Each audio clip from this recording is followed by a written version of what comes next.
अनेक आरोपांना त्यांनी त्यांच्या कार्यातून, कामातून, निर्णयातून उत्तर दिलं आणि एक स्वच्छ प्रतिमेचा, प्रामाणिक, मृदुभाषी, संयमी, सुसंस्कृत असा राजकारणी, असे महान व्यक्ती या देशातून हरपले आहेत, याचं अतीव दुःख आहे. या देशाला आर्थिक घडी बसवण्याचं काम केलं. अत्यंत संवेदनशील, शांतपणे आणि सर्वांना सांभाळून आणि एक आदराचं स्थान निर्माण करण्याचं काम मनमोहन सिंग यांनी केलं.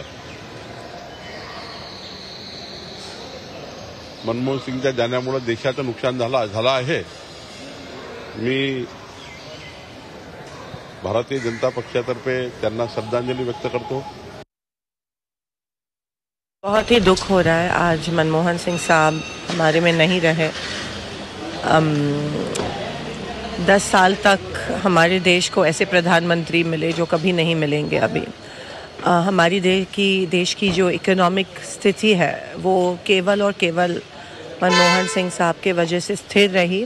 उनके पॉलिसीज़ के वजह से silently revolution, thinking revolution Manmohan Singh साहब ने इस देश में लाया. आज अक्रॉस पार्टी लाइन सब लोग उनकी रिस्पेक्ट करते हैं. Big loss to the country.